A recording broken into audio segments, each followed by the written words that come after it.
स्वागत है आप सभी का जनरल लॉ 24 में। आज हम बात करेंगे आईपीसी के अपने चैप्टर नंबर 16 के एक टॉपिक के बारे में जो है किडनैपिंग एंड अबडक्शन। चैप्टर 16 बात करता है ऑफेंसेस अगेंस्ट बॉडी के बारे में, यानी कि वो ऑफेंसेस, वो अपराध जो किसी मानव शरीर को प्रभावित करते हैं, यानी कि किसी ह्यूमन बॉडी को अफेक्ट करते हैं, यानी कि वो ऑफेंसेस जो किसी ह्यूमन बॉडी को अफेक्ट करते हैं, वो सारे ऑफेंसेस इस चैप्टर में आते हैं। ठीक है, ये चैप्टर की शुरुआत होती है सेक्शन 299 से और ख़त्म हो जाता है सेक्शन 377 पे।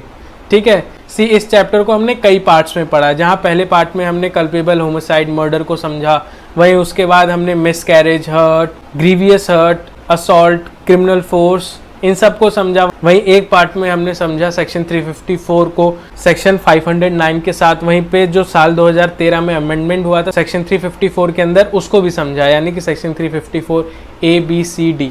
ठीक है, अब इस चैप्टर के अंदर टोटल 3 टॉपिक बचते हैं। एक है किडनैपिंग एंड अबडक्शन, एक है रेप और एक लास्ट टॉपिक है अननेचुरल ऑफेंसेस। इस वीडियो के अंदर हम किडनैपिंग एंड अबडक्शन को कवर करेंगे। ठीक है, अब किडनैपिंग एंड अबडक्शन के अंदर हम पढ़ेंगे क्या क्या। इस वीडियो के अंदर हम किडनैपिंग एंड अबडक्शन की डेफिनेशन जानेंगे। किडनैपिंग को डिफाइन किया सेक्शन 359 से लेकर सेक्शन 361 के बीच में। ठीक है, वहीं अबडक्शन को डिफाइन किया है केवल एक सेक्शन है, वो है सेक्शन 362। ठीक है, इनमें हम जानेंगे कि किडनैपिंग क्या है, अबडक्शन क्या है, कैसे होती है, कौन करता है, किसके अगेंस्ट होती है, सब कुछ जानेंगे। ठीक है, वहीं इन दोनों की डेफिनेशन जानने के बाद कि ये दोनों हैं क्या, इन दोनों के बीच का डिफरेंस क्या है, उसको जानेंगे। और लास्ट में हम जानेंगे कि अगर कोई पर्सन किडनैपिंग और अबडक्शन करता है तो उसके लिए उसको पनिशमेंट क्या क्या मिलेगी, और पनिशमेंट सेक्शन 363 से सेक्शन 373 तक के सेक्शंस में डिफाइंड है। ठीक है, so let's start with the video.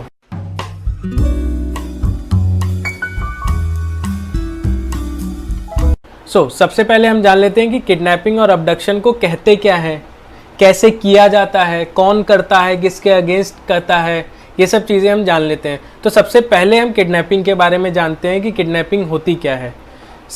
Kidnapping को 3 सेक्शन में डिफाइन किया गया है, जैसे अभी हमने पीछे देखा। उन 3 सेक्शन में सबसे पहला सेक्शन है सेक्शन 359, जो हमें किडनैपिंग के बारे में केवल इतना बताता है कि किडनैपिंग इंडिया के अंदर 2 तरीकों से की जाती है। जहां पहला तरीका ये कहता है कि अगर किसी पर्सन को इंडिया के बाहर उसकी कंसेंट के बिना लेकर जाया जाता है तो वो सिचुएशन किडनैपिंग की सिचुएशन कहलाई जाती है। ठीक है, वहीं दूसरा तरीका जो है वो ये कहता है कि अगर किसी भी पर्सन को उसके लॉफुल गार्जियनशिप से दूर कर दिया जाए तो उस सिचुएशन को भी किडनैपिंग ही कहा जाएगा। ठीक है, अब ये जो पहली सिचुएशन है उसको डिटेल में बताता है सेक्शन 360, वहीं जो ये दूसरी सिचुएशन है उसको डिटेल में बताता है सेक्शन 361। ठीक है, अब किडनैपिंग को जब हम 2 पार्ट में तोड़े ना तो 2 शब्द निकल कर आते हैं, एक होता है किड और एक होता है नैपिंग। किड का मतलब तो हो गया बच्चा, नैपिंग का मतलब हो गया चोरी करना, यानी कि बच्चे की चोरी करना is the literal meaning of kidnapping. ठीक है, लेकिन जब हम सेक्शन 359 को पढ़ रहे हैं और जब हम सेक्शन 360 और सेक्शन 361 को पढ़ेंगे तो हमें यह समझ में आ जाएगा कि केवल बच्चे की चोरी इज नॉट किडनैपिंग, किसी मेजर पर्सन की चोरी भी किडनैपिंग कहलाई जा सकती है। ठीक है, यानी कि केवल माइनर की किडनैपिंग होगी ऐसा जरूरी नहीं है। इट इज क्वाइट पॉसिबल कि किसी मेजर की भी किडनैपिंग हो। ठीक है, आपने किडनैपिंग तो देख ली कि किडनैपिंग क्या होती है, लेकिन हु आर किडनैपर्स, किडनैपर कौन होते हैं, किडनैपर वर्ड आया कहाँ से। 17th सेंचुरी का टाइम था जब लोग बच्चों की चोरी किया करते थे जिससे कि वो खेतों में उनसे काम करवा सकें। तो जो लोग बच्चों की चोरी किया करते थे उन्हें कहा जाने लगा किडनैपर्स, और वहीं से वर्ड आ गया किडनैपिंग। ठीक है, तो किडनैपिंग और किडनैपर ये सब आपको समझ में आ गया। अब हम बात करते हैं किडनैपिंग के तरीकों के बारे में कि किडनैपिंग कैसे की जाती है। जैसा कि आईपीसी के अंदर अभी मैंने आपको बताया सेक्शन 360 और सेक्शन 361 बात करते हैं कि किडनैपिंग कैसे की जाती है। तो सेक्शन 360 बात करता है किडनैपिंग फ्रॉम इंडिया के बारे में। ठीक है, ये पहला तरीका है जो सेक्शन 359 बताता है। सो सेक्शन 360 हमसे कहता है whoever conveys to any person without the consent of that person outside or beyond the limits of India। ठीक है, यानी कि अगर कोई पर्सन किसी दूसरे पर्सन को उसकी कंसेंट के बिना इंडिया की जोग्राफिकल बाउंड्री से बाहर लेकर जाता है तो वो पर्सन सेक्शन 360 के तहत क्राइम कमिट कर रहा है। ठीक है, तो मोटा मोटा सेक्शन 360 हमसे ये कहता है। अब सेक्शन 360 के जो ये कीवर्ड्स हैं इनको समझ लेते हैं। जो सबसे पहला कीवर्ड है वो है whoever। अब देखो whoever का मतलब है यहाँ पर मेल और फीमेल दोनों, यानी कि ये जो whoever है ये मेल और फीमेल दोनों को अपने अंदर इंक्लूड कर रहा है। ठीक है, तो whoever का मतलब है यहाँ पर कि सेक्शन 360 जिस क्राइम के बारे में बता रहा है वो क्राइम मेल भी कमिट कर सकता है, कोई फीमेल भी कमिट कर सकती है। ठीक है, तो whoever समझ में आ गया। नाउ अब हम बात करते हैं अपने दूसरे कीवर्ड की। दूसरा कीवर्ड है कन्वेज। देखो कन्वेज का सेक्शन 360 के हिसाब से पर्टिकुलरली देखें तो इसका मतलब होता है पहुंचाना, यानी कि किसी पर्सन को उसकी इनिशियल डेस्टिनेशन से फाइनल डेस्टिनेशन तक पहुंचाना इज कॉल्ड कन्वेज। ठीक है, यानी कि एक पर्सन को एक जगह से दूसरी जगह पहुंचाने के लिए कन्वीनियंस प्रोवाइड करना। ठीक है, अब देखो यहाँ पे कन्वेज का मतलब है किसी पर्सन को फाइनल डेस्टिनेशन तक पहुंचाना जहाँ पे ये पर्सन चाह रहा है। ये फाइनल डेस्टिनेशन इस पर्सन ने चूज करी है जो एक्यूज्ड है। ठीक है, तो सेक्शन 360 के तहत ये वाला पर्सन तभी एक्यूज्ड माना जाएगा जब ये वाला पर्सन इस फाइनल डेस्टिनेशन पे पहुंच जाएगा। ठीक है, देखो फॉर एग्जांपल मान लो ए बी को ना अमेरिका लेकर जाना चाहता है। अब अमेरिका यहाँ पर क्या है, फाइनल डेस्टिनेशन। अब अगर ए बी को उसकी कंसेंट के बिना अमेरिका ले जाता है तो यहाँ पे ए सेक्शन 360 के तहत लायबल माना जाएगा किडनैपिंग के लिए। ठीक है, लेकिन अगर ए बी को अमेरिका तक नहीं पहुंचा पाता, यानी कि जो उसने फाइनल डेस्टिनेशन तय करी थी वहां तक अगर वो बी को नहीं पहुंचा पाता तो ऐसी सिचुएशन में ए सेक्शन 360 के तहत लायबल नहीं माना जाएगा। ठीक है, तो आई होप जो ये कीवर्ड है कन्वेज इसका मतलब आपको समझ में आया होगा। नाउ अब हम बात करते हैं अपने तीसरे कीवर्ड की। तीसरा कीवर्ड है टू एनी पर्सन। देखो अब यहाँ पे जो ये पर्सन है ना इसके बारे में कोई डेफिनेशन नहीं है सेक्शन 360 में। वैसे तो है डेफिनेशन, लेकिन सेक्शन 360 में पर्सन को डिफाइन नहीं किया, मतलब बताया नहीं कि पर्सन मतलब कौन। तो हम पर्सन की जनरल डेफिनेशन लेकर चलेंगे और उसके हिसाब से यहाँ पे पर्सन का मतलब है अडल्ट और माइनर। ठीक है, ये पर्सन अडल्ट भी हो सकता है, माइनर भी हो सकता है, मेल भी हो सकता है, फीमेल भी हो सकती है। ठीक है, तो इससे हमें ये पता चल गया कि केवल माइनर की किडनैपिंग नहीं होती, मेजर की भी किडनैपिंग हो सकती है। ठीक है, सो अब हम बात करते हैं अपने अगले कीवर्ड की जो है without the consent of that person. That person मतलब ये वाला पर्सन। ठीक है, अब इसकी कंसेंट की बात हो रही है। देखो इसका कंसेंट का होना बहुत ज़रूरी है। सपोज करो एक एक्स है और एक वाई है। एक्स ने वाई को बोला कि आओ चलो अमेरिका घूम कर आते हैं, तेरी टिकट मैं करा दूंगा। ठीक है, वाई रेडी हो गया कि हाँ चलो ठीक है, क्या दिक्कत है, साथ में चलते हैं, घूम कर आते हैं अमेरिका। अब यहाँ पे वाई अपनी कंसेंट से एक्स के साथ अमेरिका घूमने जा रहा है, तो यहाँ पे एक्स के ऊपर सेक्शन 360 का चार्ज कैसे लगेगा?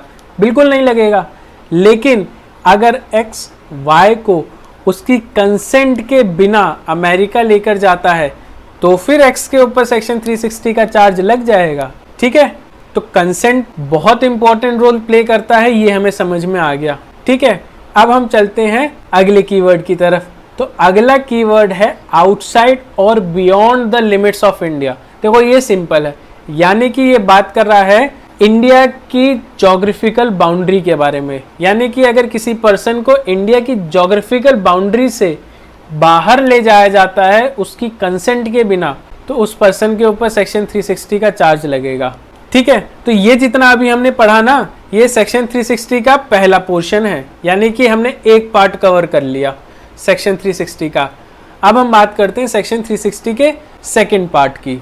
देखो अभी हमने इस पर्सन के बारे में पढ़ा कि ये पर्सन अडल्ट भी हो सकता है और माइनर भी हो सकता है। देखो अगर ये पर्सन अडल्ट है तो जो अभी हमने सेक्शन 360 का पहला पार्ट पढ़ा, सारा वही सिस्टम लागू होगा कि अगर ये पर्सन को उसकी कंसेंट के बिना कोई दूसरा पर्सन इंडिया की ज्योग्राफिकल बाउंड्री के बाहर लेकर जाता है तो वो पर्सन सेक्शन 360 के तहत लायबल माना जाएगा। ठीक है, लेकिन अगर ये पर्सन माइनर है तो फिर सिचुएशन चेंज हो जाती है, तो फिर सेक्शन 360 का सेकंड पार्ट लगता है। ठीक है, अब ऐसा क्यों हो रहा है, माइनर के लिए अलग सिचुएशन क्यों? देखो पहले और दूसरे पार्ट में केवल कंसेंट का फर्क है, बाकी सब कुछ सेम है। जहां पहले पार्ट में अडल्ट की कंसेंट को माना जा रहा था कोर्ट में, वहीं दूसरे पार्ट में माइनर की कंसेंट को कोर्ट कह देगा कि ये तो इमैटीरियल है, माइनर की कंसेंट नहीं मानी जाएगी।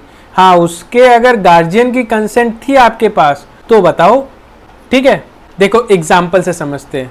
सपोज करो एक ए है और एक है बी। बी देखो माइनर है, ठीक है, और बी के जो फादर हैं वो हैं लीगली ऑथराइज्ड। किस चीज के लिए? इस बी के बिहाफ पे कंसेंट देने के लिए। क्यों? क्योंकि ये बी पहली बात तो माइनर है और दूसरी बात इसकी कंसेंट कोर्ट के अंदर इमैटीरियल मानी जाती है। ठीक है, देखो अब यहाँ पे सिचुएशन समझ ली। अब आगे बढ़ते हैं। देखो ए ने बी को बोला कि आओ चलो हम लोग अमेरिका घूम कर आते हैं। बी ने बोला हाँ चलो ठीक है घूम कर आते हैं। ए ने यहाँ पे बी के फादर से कंसेंट नहीं ली, जो लीगली ऑथराइज्ड थे बी की तरफ से कंसेंट देने के लिए। ठीक है, अब ए ने बी के फादर की कंसेंट नहीं ली है। बी को पूछा चलोगे? बी ने कहा हाँ चलेंगे। दोनों जने चले गए।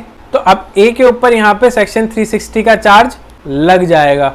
लेकिन अगर ए ने बी के फादर से ये परमिशन ली होती, ये कंसेंट ली होती कि क्या मैं बी को अमेरिका लेकर जाऊं घुमाने के लिए, अगर बी के फादर बोल देते कि हाँ तुम लेकर जाओ बी को, तो फिर ए के ऊपर सेक्शन 360 अप्लाई नहीं होता। ठीक है, तो जहां पे बात अडल्ट के किडनैपिंग की है वहां पे अडल्ट का कंसेंट देखा जाएगा कि अडल्ट का कंसेंट था कि नहीं था। वहीं अगर माइनर है तो देखा जाएगा कि उसके बिहाफ पे जो पर्सन लीगली ऑथराइज्ड है कंसेंट देने के लिए, उसने कंसेंट दी थी कि नहीं दी थी। ठीक है, नाउ अब हम बात करते हैं सेक्शन 361 के बारे में। सी सेक्शन 361 बात करता है किडनैपिंग फ्रॉम लॉफुल गार्जियनशिप। सी ये दूसरा तरीका है जिसके थ्रू किडनैपिंग की जा सकती है।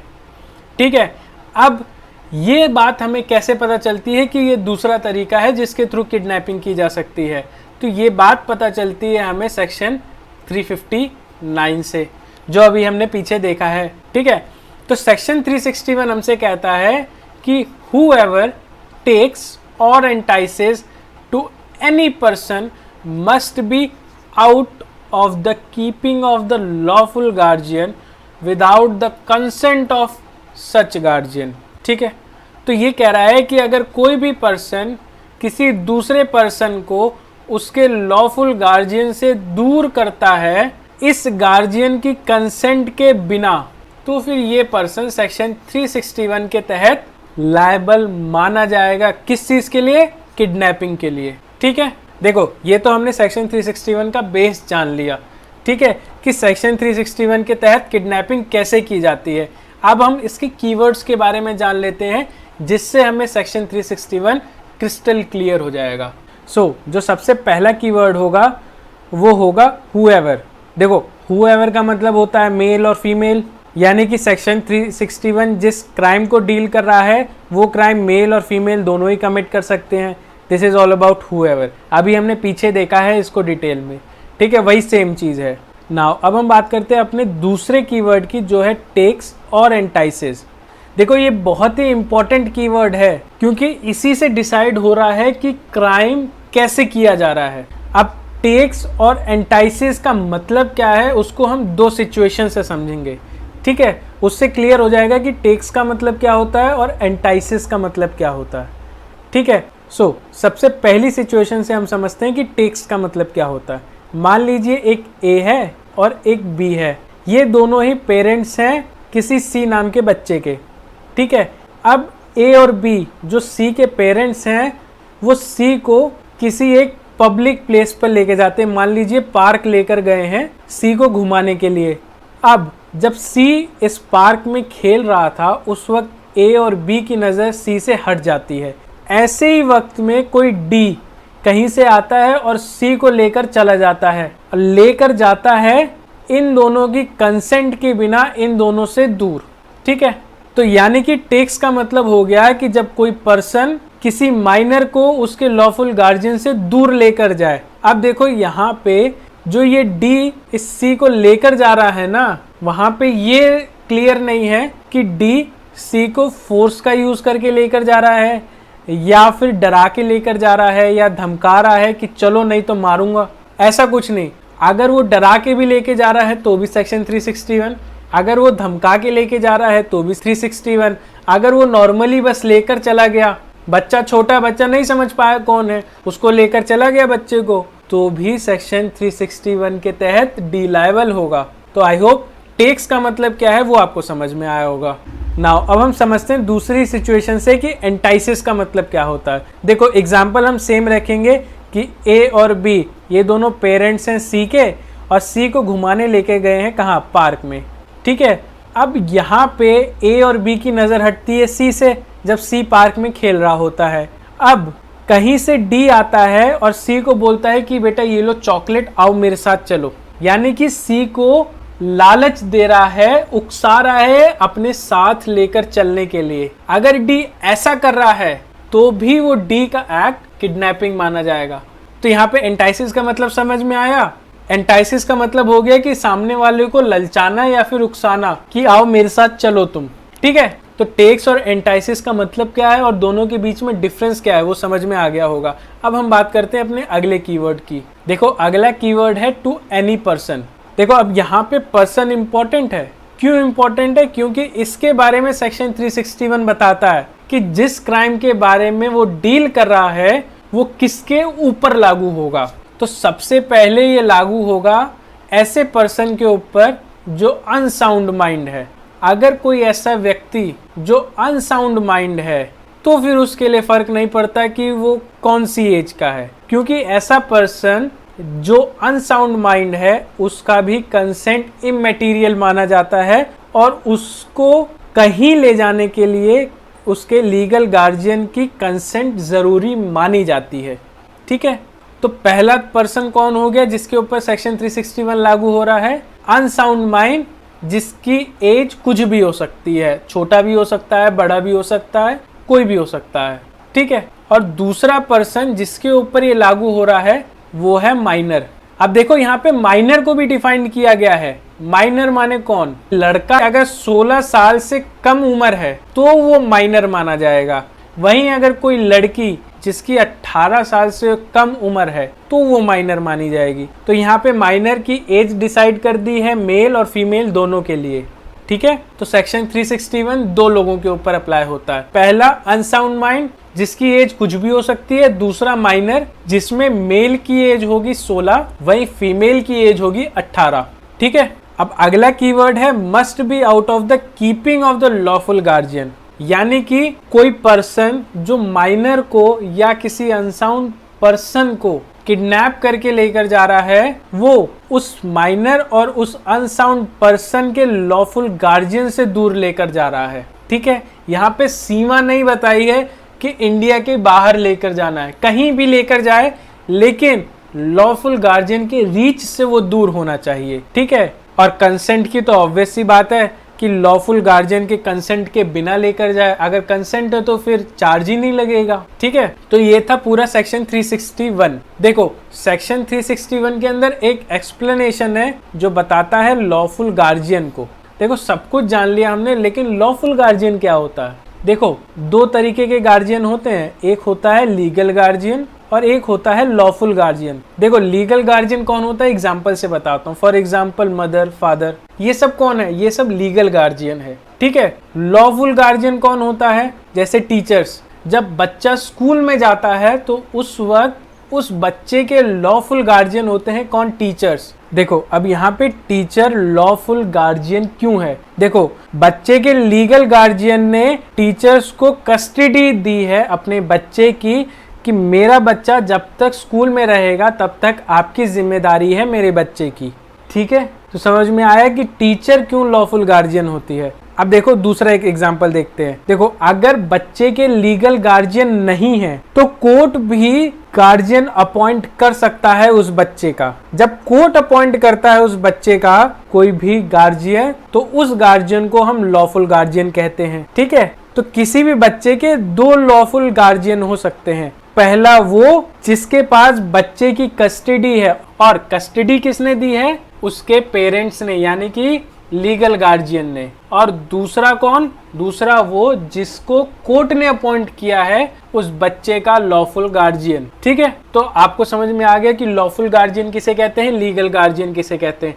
अब सवाल उठता है कि यहाँ पे लॉफुल गार्जियन का ही इस्तेमाल क्यों किया है, लीगल गार्जियन का इस्तेमाल क्यों नहीं किया? देखो सिंपल सा पहला आंसर तो ये है कि अगर यहाँ पे लीगल गार्जियन का इस्तेमाल करते तो फिर वो लोग जिसके पास बच्चे की कस्टडी है वो लोग छूट जाते, और दूसरा जिसको कोर्ट ने अपॉइंट किया है एज अ गार्जियन बच्चे का, वो छूट जाते। लेकिन सवाल उठता है कि लॉफुल गार्जियन लिखने से लीगल गार्जियन छूट रहे हैं। तो देखो ऐसा है कि अगर लॉफुल गार्जियन लिख दिया तो उसके अंदर लीगल गार्जियन भी काउंट होते हैं। ठीक है, तो लॉफुल गार्जियन कौन होता है और लीगल गार्जियन कौन होता है, और लॉफुल गार्जियन क्यों लिखा है, लीगल गार्जियन क्यों नहीं लिखा, ये हमें समझ में आ गया। नाउ अब हम बात करते हैं सेक्शन नंबर 361 के एक्सेप्शंस के बारे में, यानी कि वो सिचुएशंस जहां पे कोई पर्सन सेक्शन 361 के तहत कोई एक्ट तो कर रहा है लेकिन फिर भी उस पर्सन के ऊपर सेक्शन 361 अप्लाई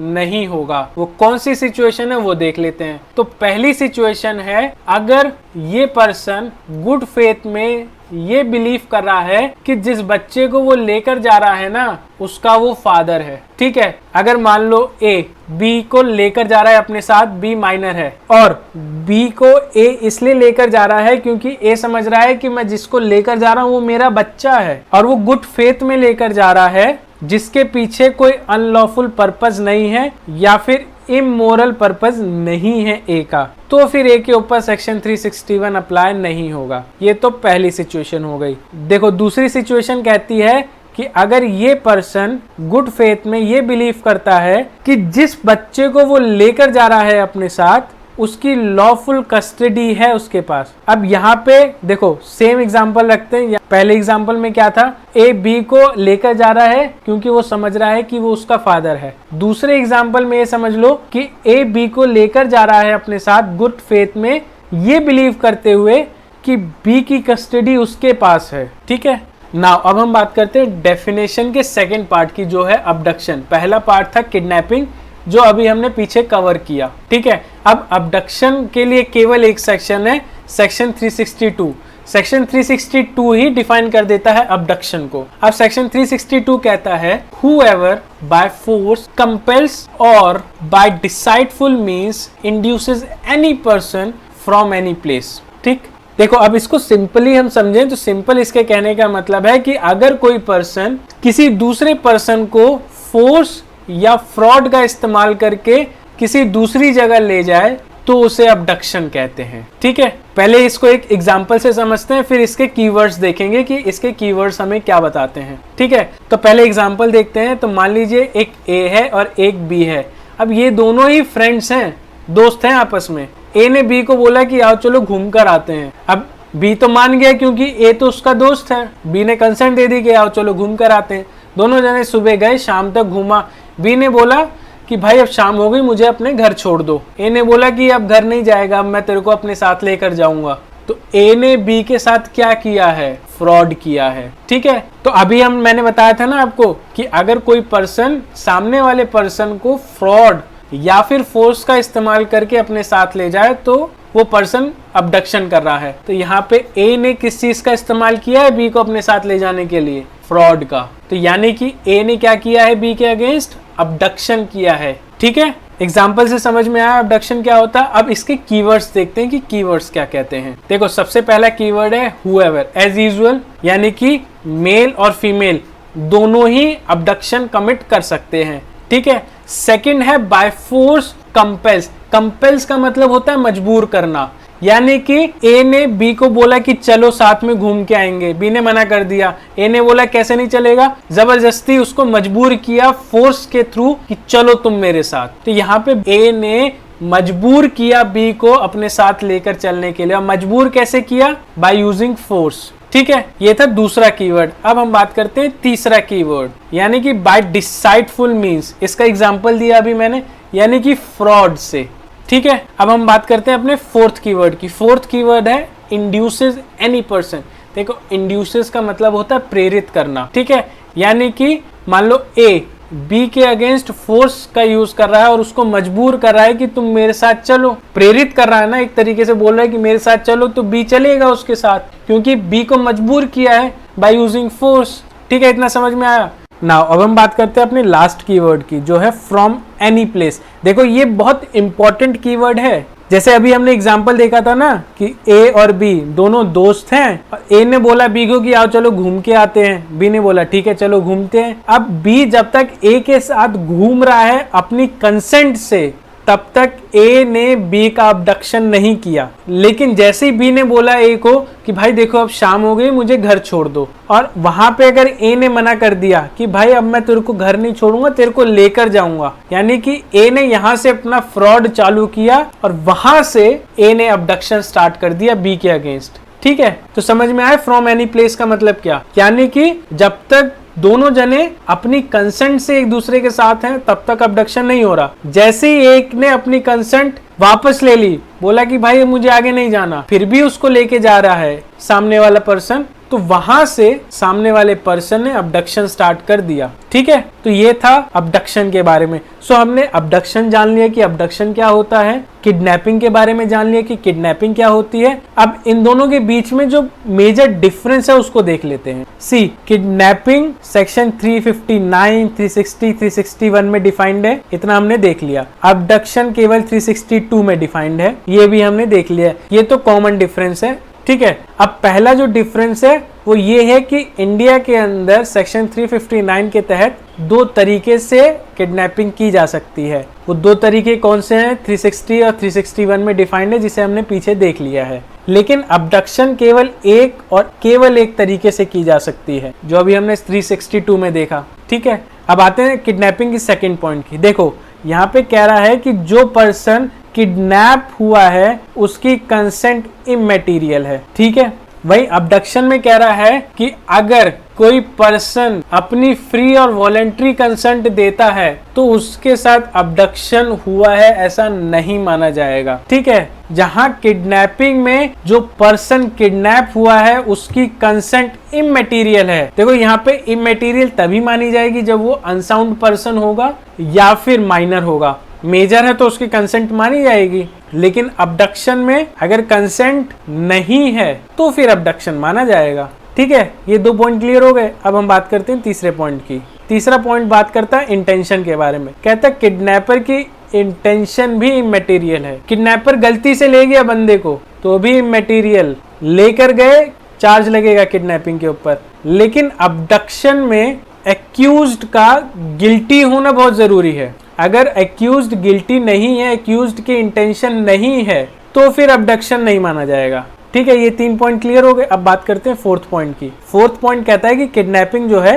वो है सब्सटेंटिव ऑफेंस, और अबडक्शन जो है ना ही वो सब्सटेंटिव ऑफेंस है ना ही वो पनिशेबल ऑफेंस है, ठीक है। यानी कि अगर किसी ने किडनैपिंग किया तो उसको सजा मिलेगा, लेकिन अगर किसी ने केवल अबडक्शन किया है तो उसको सजा नहीं मिलेगा। पीछे एग्जांपल देखा, ए और बी दोनों दोस्त हैं, दोनों शाम तक घूमते हैं एक दूसरे की कंसेंट से। बी ए को बोलता है कि भाई मुझे घर छोड़ दो, शाम हो गई है। ए ने मना कर दिया और ए बी को अपने साथ ले गया। ए ने कुछ नहीं किया, बस बी को अपने साथ ले गया और बी की कंसेंट नहीं थी वहां। ए ने केवल अबडक्शन किया है सेक्शन 362 के तहत, लेकिन ए को पनिशमेंट उस चीज के लिए नहीं मिलेगी, ठीक है। देखो अगर ए ने बी के अगेंस्ट अबडक्शन के साथ साथ वो क्राइम भी किया होता जो सेक्शन 363A, 364, 364A और 369 के अंदर डिफाइंड है, तब ए पनिशेबल माना जाता, तब ए को पनिशमेंट मिलती।